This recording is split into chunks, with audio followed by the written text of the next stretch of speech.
নমস্কার, কেমন আছেন সবাই? নারায়ণীর নতুন একটা ব্লগে সবাইকে স্বাগত। দার্জিলিংয়ে আজকে আমাদের চতুর্থ দিন। আজকে আমরা প্রথমেই এসছি সবথেকে উঁচু রেলওয়ে ঘুম স্টেশন। চলুন ঘুম স্টেশনটা একটু ঘুরে দেখি।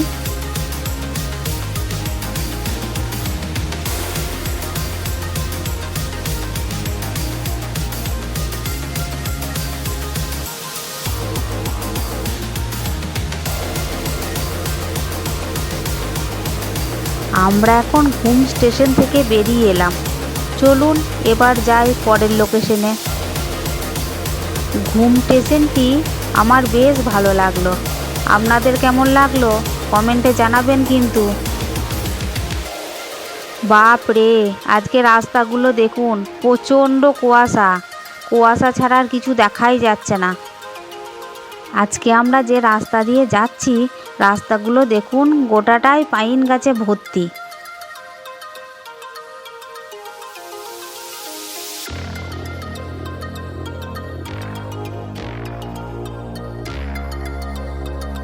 চলুন আপনাদের সঙ্গে গল্প করতে করতে এখন পৌঁছে গেছি পাইন ফরেস্টে।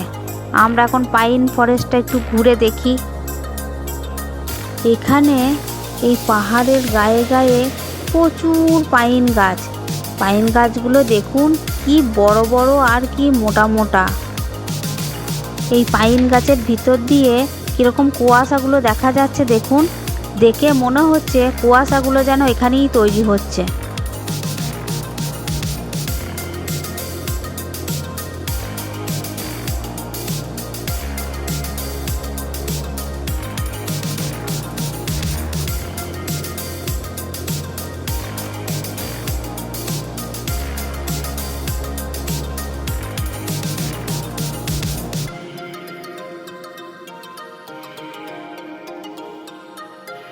চলুন আর পাইন গাছ দেখবো না, অনেক দেখা হয়ে গেছে। এবার এখান থেকে বেরিয়ে যাই। রাস্তাটি দেখুন কি সুন্দর লাগছে দেখতে। পাইন ফরেস্টটি আমার বেশ ভালো লাগলো। আপনাদের কেমন লাগলো? আমরা এখন যাচ্ছি অন্য আরেকটি লোকেশনে। চলুন যাওয়া যাক।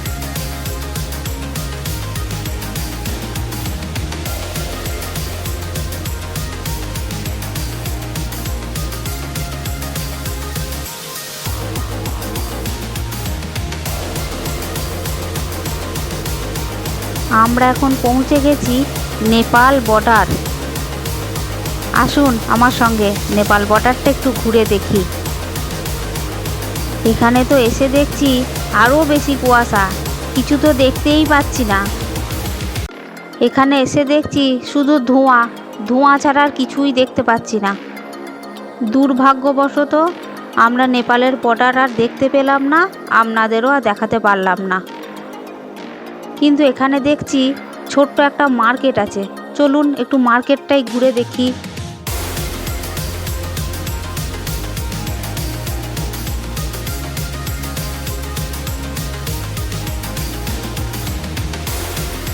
এই মার্কেটের ভেতরেই দেখছি অনেকগুলো আবার মোমোর দোকান আছে। দাঁড়ান, এত ঠান্ডা লাগছে, একটু মোমো খেয়ে নিই।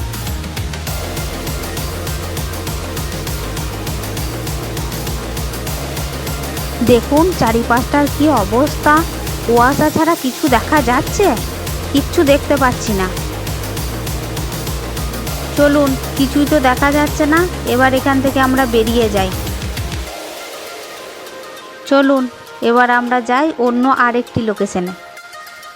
আজকেকার রাস্তাগুলো দেখুন শুধু ধোঁয়া আর কিচ্ছু নেই। নেপালের বর্ডারের ওখানে মোমোটা খুব ভালো ছিল জানেন। ঠান্ডা ঠান্ডা ওয়েদারে আর গরম গরম মোমো হেভি জমে গেল।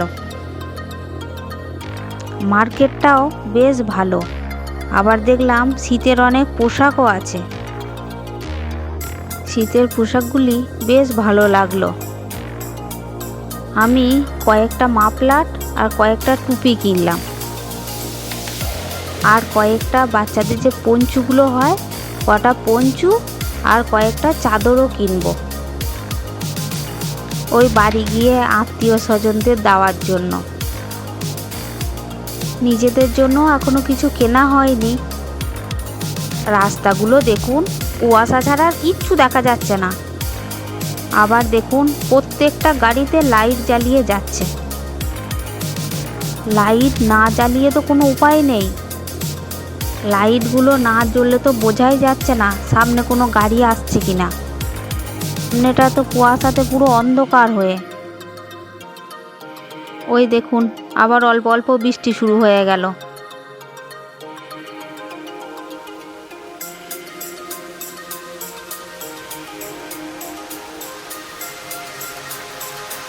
এই রাস্তাটা আবার দেখুন, ওই রাস্তাটার থেকে কুয়াশাটা অনেকটাই কম। এখানে দেখছি এই রকমই হচ্ছে জানেন, কোথাও কোথাও দেখছি একটু হালকা কুয়াশা, আবার কোথাও কোথাও এত বেশি কুয়াশা কিছু দেখাই যাচ্ছে না। আবার কখনো কখনো বৃষ্টিও পড়ছে। এখানকার রাস্তাগুলো আমার ভারী ভালো লাগছে জানেন, একদিকে পাহাড় আর একদিকে খাদ, আর তারই মাঝে রং বেরঙের কয়েকটি করে বাড়ি।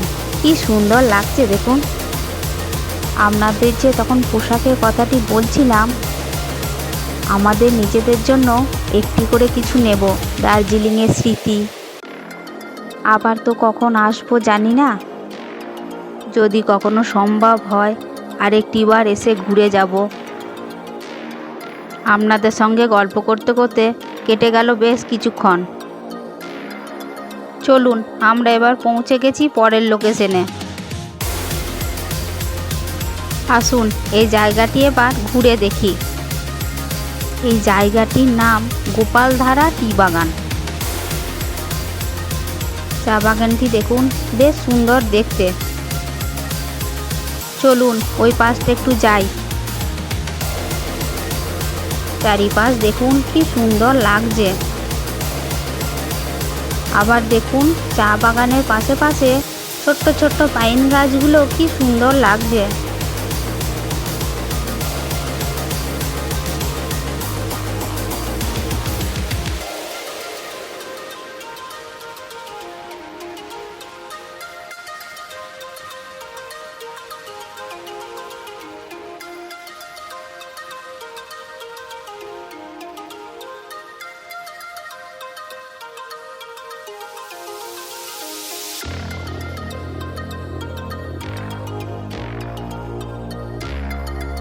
এই চা বাগানটিও ভারী সুন্দর দেখতে জানেন, আবার চারিপাশ দেখছি আরও সুন্দর।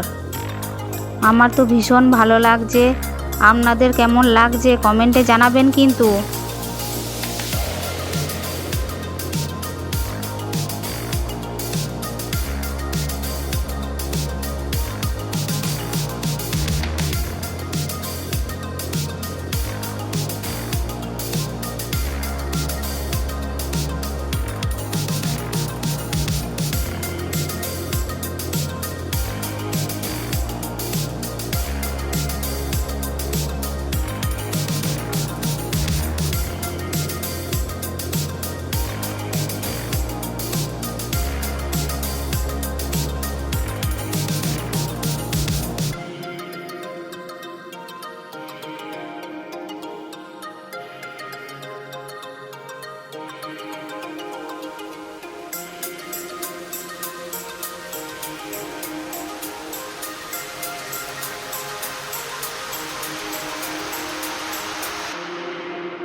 সবাইকে অনেক অনেক ধন্যবাদ আমার ভিডিও দেখার জন্য, আমার ভিডিও দেখে আমার সাথে থাকার জন্য।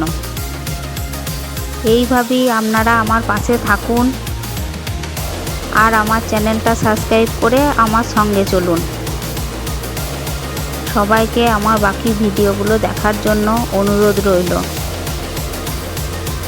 পুরো ভিডিওটা দেখুন, আশা করি আপনাদের ভালো লাগবে। যদি ভালো লাগে তাহলে একটা লাইক করবেন।